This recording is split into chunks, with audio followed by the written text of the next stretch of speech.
let's redesign the 2025 Formula 1 grid.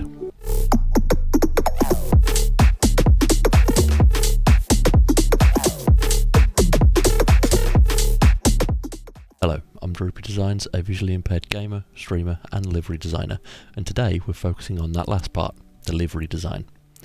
I'm starting a mini-series where we're going through and redesigning all of the 2025 Formula 1 cars.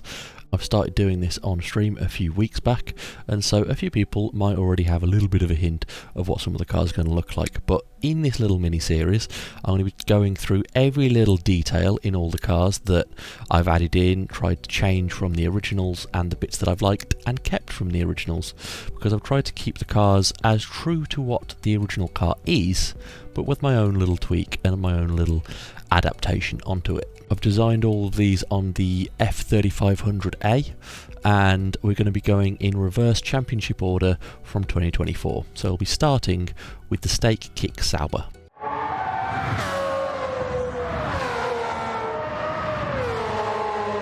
So here we have the Stake Kick Sauber Formula 1 team, soon to be Audi Formula 1 car, and it is the highlighter car, the green and black, and I've tried to keep the essence of that in this design with, as I say, adding my own tweaks into it.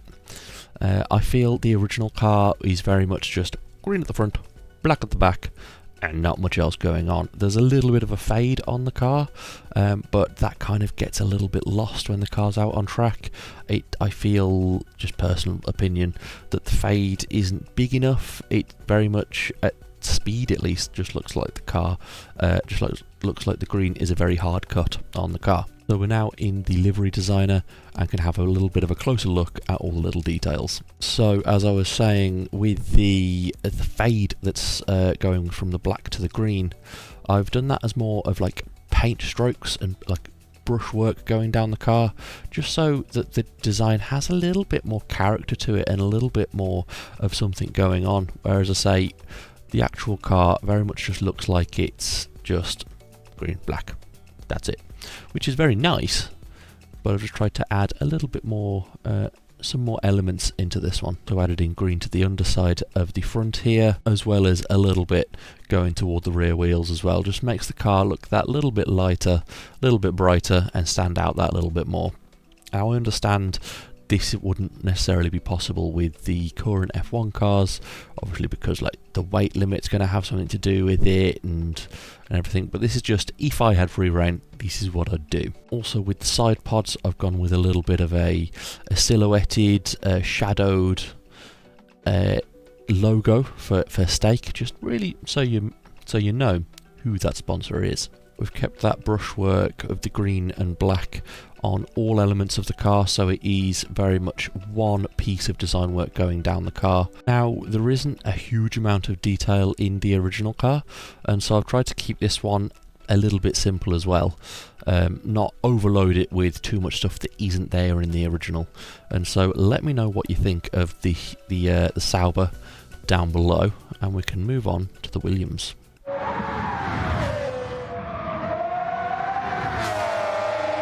And so here we have the Williams, or my adaptation of the Williams for this year. I tried to keep a lot of the original design in this one because I quite like the Williams. It has grown on me over the years, but I've added some more of the historic tweaks into this design as well.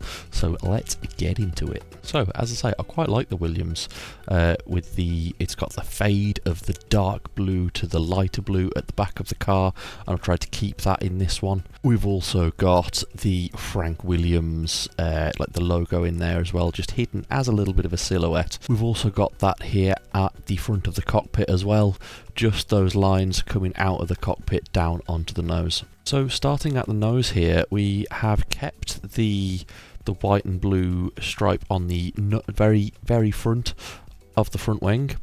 I've also added in the red of the little pinstriping, as well as the white that is on the current car, and this is a little bit of a nod to the Williams of the 80s and 90s, of the classic like Mansell's FW14B, just a little nod to their past. And we've got that fade going with the black of the front of the wing onto the blue, which then leads into the blend of the dark blue to the light going down the car. So now coming onto the side, this is where quite a lot of the changes come into this design. Whereas the car is just very much blue on the side. Again, I've gone for a nod toward the 80s and 90s cars with the white side pod, keeping the sponsors quite clearly displayed there, but also just adding that little bit of the white, adding a little bit of freshness to the design, I feel, and a little bit more to it than just having it as a big block blue. I have kept the Duracell battery on the top because I quite like that on the car. I think it's a really cool way that they've put the battery into the Williams, especially with the shape of the air intake at the top there. Just especially more on the real car, very much just looking like a battery on the top, and I think that's really cool design work. Coming on to the rear wing here, we've got the sponsors and just a bit more of that fade. So rather than having it all fade onto the rear wing, it is very much a step again. So it's the dark into the lighter blue here, making it a little bit different from the back of the car. But it also just makes the wing stand out a little bit more and makes the sponsors pop a little bit too. Another element that had to be on the car as well is the little tribute to Senna that has been on, I believe, every Williams since his passing in '94. So that had to be on the car as well. But as you can see, trying to keep the car as close to the original as possible. Let me know what you think of it down in the comments. So those are the first two of the 2025 grid redesigned. Let me know what you think of them down in the comments below. And if you've enjoyed the video, and if you're new here, do consider dropping a follow and a subscribe to come back to see the rest of the grid redesigned, as well as all the other content that I've got planned. So thank you everybody so much for watching. Have a wonderful day. Do remember, all is all, and keep plodding on.